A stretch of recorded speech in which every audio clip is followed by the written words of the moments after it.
آپ کی چچی حضرت ام فضل جب حاملہ ہوئی، حضرت عباس آپ کے چچا ہیں، آپ کی چچی حضرت ام فضل حضرت عباس کی گھر والی، آقا کریم صلی اللہ علیہ وسلم نے حضرت ام فضل کو بلایا، وہ حاملہ ہو چکی تھی۔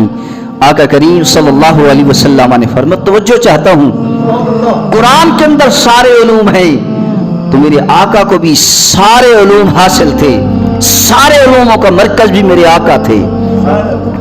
میرے آقا کریم صلی اللہ علیہ وسلم نے اپنی چچی کو بلایا، وہ حاملہ ہو چکی تھی۔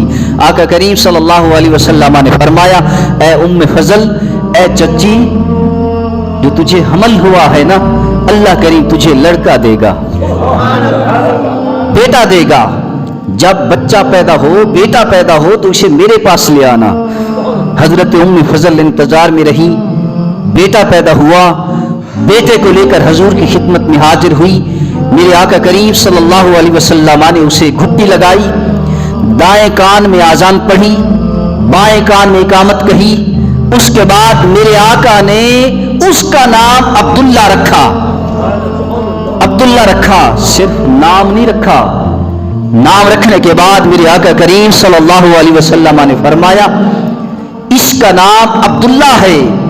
عبداللہ نام رکھنے کے بعد میرے آقا نے فرمایا خلفاء کے باپ کو لے جاؤ۔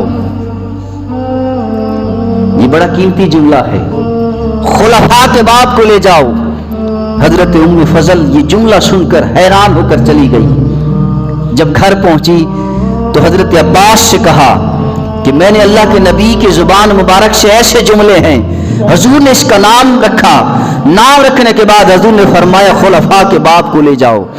حضرت عباس دوڑتے ہوئے حضور کی خدمت میں آئے، عرض کرتے ہیں یا رسول اللہ، میں نے سنا ہے کہ بچے کے بارے میں آپ نے ایسا فرمایا، اس کی حکمت کیا ہے؟ میرے آقا کریم صلی اللہ علیہ وسلم نے فرمایا ہاں، میں نے کہا ہے خلفاء کے باپ کو لے جاؤ، اس لیے کہ میں اس وقت بھی اس کی ساری نسل کو دیکھ رہا ہوں، اور اس کی نسل جو جو کام کرے گی اس کو بھی دیکھ رہا ہوں، اس کو بھی دیکھ رہا ہوں۔ اس کی اولاد میں سے صفاح ہوں گے، اس کی اولاد میں امام مہدی ہوں گے، اس کی اولاد میں حضرت عیسیٰ علیہ السلام کے ساتھ نماز پڑھنے والے ہوں گے۔ میں اس کی ساری نسل کو دیکھ رہا ہوں۔ اللہ اکبر۔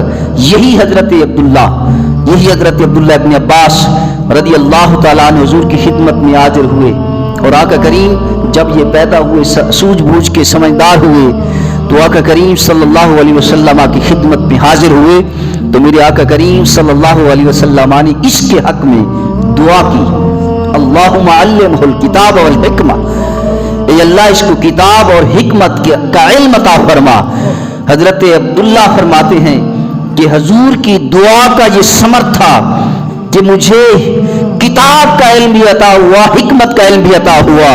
آقا کریم صلی اللہ علیہ وسلم کے دعا فرمانے کے بعد تاریخ کے اندر ہے کہ جتنا بھی دنیا کے اندر قرآن کی تفسیر کرنے والے آئے، جتنے بھی مفسر آئے، سب سے بڑے مفسر امام المفسرین حضرت عبداللہ ابن عباس ہیں۔